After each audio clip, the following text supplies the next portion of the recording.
Sup, BJ here. Welcome back to another video. I'm going to react to Jak 3 for beginners because I've never played Jak 3, but so that's why this person is going to tell me what to expect. So let's go.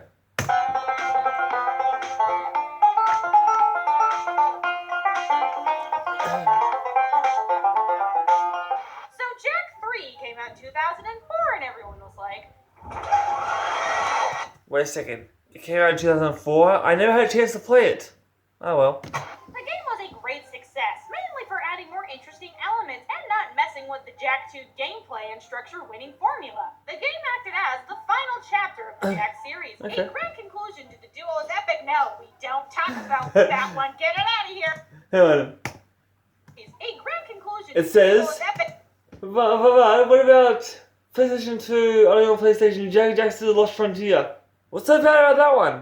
No, we don't talk about that one. Get it out of here. What's so bad about it? What's so bad about it? Game, and it went out with style. But while the game does have its own feel and look, it kind of used Jak 2 as a cheat sheet. It was one of those sequels that was like, you like Jak 2? Well, here's some more of it with sand and angry people. But anyway, if you're new to this game, here are a few basic tips, tricks, and heads up for people who don't know about this game. I don't know anything about the game. Once again, you play as Jak. Wait a second. Why is he in handcuffs? Who the heck is this guy? Is he Jak 2? Currently unavailable. What? No! Well then who is he? Not the script! What?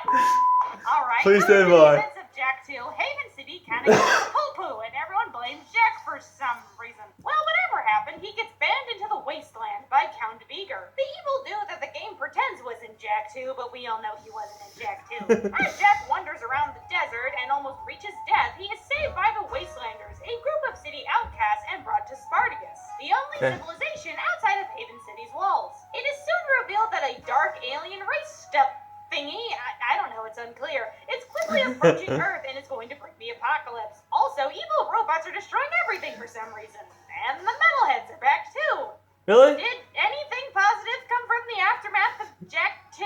I really don't think so. But it's all up to Jak and Daxter to stop the impending attacks from this new dark threat and find the answers to the lost precursor weapons hidden in the world. Also, kind of save Haven City. I don't know, it's a subplot. Now, Jak 3 is still dark and emo as crap, but in a more supernatural sense. The story goes much bigger and adds way more to the existing Jak 2 lore. There's some time travel stuff, lost legends, yada yada yada. This is the final chapter Yada, of the yada, series, yada. so we need to shove as much important and symbolic crap as possible kind of thing. The game also brings most of the cast from Jak 2 back and only really adds a few extra new faces. On top of that, Jak 3 dives into some more character backgrounds and fleshes out Jak as a hero more instead of some random angry guy with a gun. I mean, he still is kind of angry, but now the game really wants you to think he's mega special, and he kind of is, but that's spoiler territory, kids. But if you're not familiar with the story of Jak 2, you're gonna be kind of lost. So just know Okay. that 3 is a higher number than 2, Yeah. and you should play Jak 2 first before jumping in.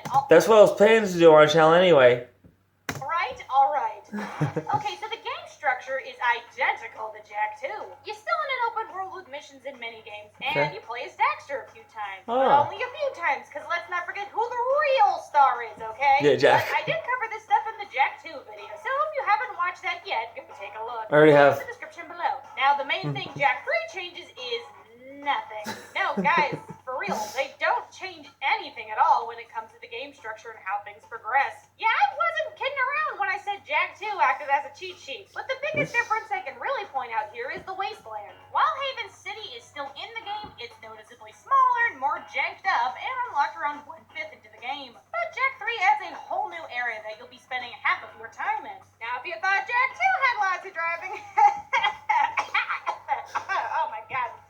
Oh my god, you guys, there's so much freaking driving in this game. But the Wasteland only has one city location that is pretty small. And all you'll really be doing there is mini games and arena fights that are story related. The Okay. rest takes place in the desert, where you will be driving around in these bad boys. Most of the driving involves collecting items, driving people around, and shooting stuff, and just using them to reach other missions located in the desert. It's all pretty standard stuff, but you better get used to sand real quick, because you're going to be seeing a lot of it. Alright, so about the things with the wheels. The cars are the main new gameplay gimmick here, and you'll be doing a lot of driving in this game, and it's a little too much driving if you ask me. Almost as if Naughty Dog wanted to make a driving game in What's this? PlayStation 2 Jack X Combat Racing. I might play that on my channel if I can, if I want to. Don't quote me on that. Do not quote me on saying I'll play it on my channel. Do not quote me on that. My, wouldn't that be something? Yeah. But most cars are gradually unlocked as the story progresses. But the cars are pretty varied, and you'll learn quickly which one best works for you. The weapons also change depending on the car, so think carefully before picking which one you want. Now, while you have access to any unlocked cars outside of story missions, when in them, most of the time you're forced to use a certain one, so get good. Let's go. Okay, so gameplay-wise, it's, you guessed it, identical to Jak 2, but Jak 3 just adds to existing crap. Guns is the main new bling-bling here. Instead of 4 guns, you get 12, because 12? Really? Wow, okay. it's Jak 3, 3 times the Jak. It's a map It says, hang on. because it's Jak 3, 3 times the Jak. It says 4 guns times 3 equals 12 guns. It's a map joke, guys. Jokes equals humor. Okay, I'll Please find this funny. stop. You still have 4 What'd you say? It's a map joke, guys. Okay, I'll stop. You still have 4 core guns, but now each gun gets 3 upgrade mods that do drastically different things. Now, it should go without saying that the higher level the gun mod, the more ammo it's going to use. Yeah, I guess Don't be that. using the highest level gun mod willy-nilly, because you're going to run out of ammo real fast. Now, personally, the best and most ammo-conservative weapons are just the second mod of each gun. Okay. But just to make sure you know what I'm talking about, let's break down which ones you should mostly use. No, yes, McFrickin' man, poops, Wiggidus the Woody. Is it really worth it? Pew, pew, pew, pew, pew. It goes buzz, and that's kind of cool. Who McFrickin' cares? Yeah, sure, why not? Be honest, I really can't remember. And last but not least, boom!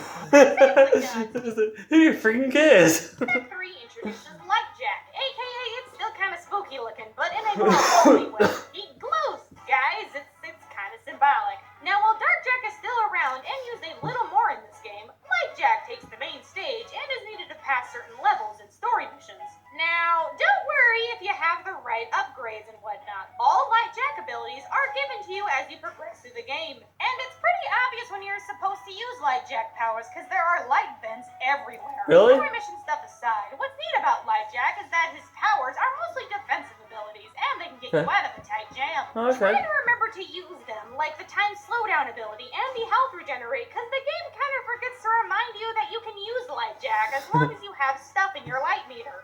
Alright, so whoever had the bad ideas about where to put collectibles and checkpoints at Naughty Dog was either fired or pushed off a bridge, because Jak 3 fixes a lot of the more frustrating parts of Jak 2.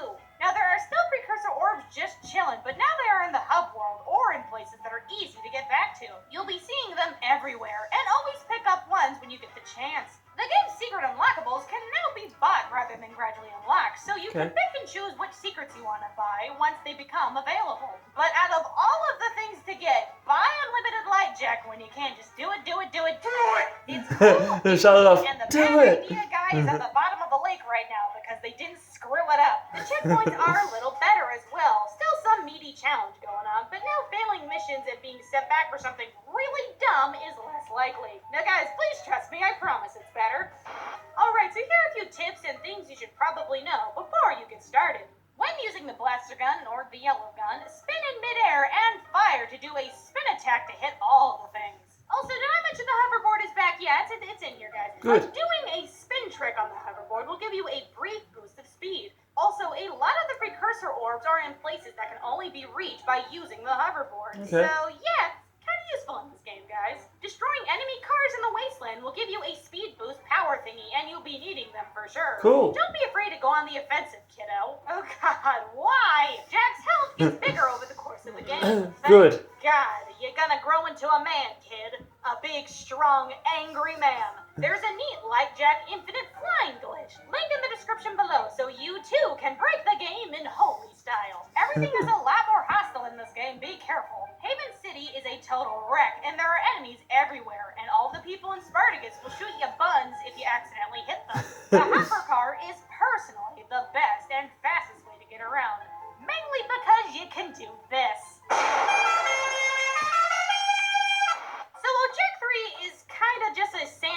basically what she was saying, I'm guessing it's a she. You can use a car to jump and press the speed boost to go much further than you are if you're on the ground and used it. Just jump in the car, jump while you're in the car, and then use the speed boost to go forward quicker.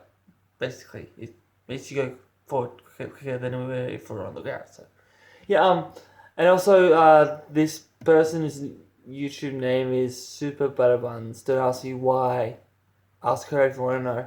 Urban copy of Jak 2, the addition of the Wasteland and scaled up action really separates itself from the old titles, and was the epic send-off this game series deserved. Jak 3 is a great game with good humor, interesting plot, fun gameplay, and so much edge that it could cut through a bajillion butter sticks. And while some people really didn't like the dark direction the series went in, for what it is, the Jak series is very close to people's hearts and childhood, and watching a game grow up with you is always interesting to witness. And I hope this Basics Beginner's Guide makes your gaming experience a little better. So please rate, comment, and subscribe, and I hope you have a fantastic day. Hey, how's it going? Did you like this video? Well, if you did, why don't you go watch another one, you nerd? Well, I guess that's a fun video. Leave a comment below, let me know what video you want me to react to next. Click subscribe, somewhere around me. After you do that, turn notifications on so you never miss one of my videos. I love you all so much. Thank you for watching, I'll see you tomorrow. Until then, peace and lights out.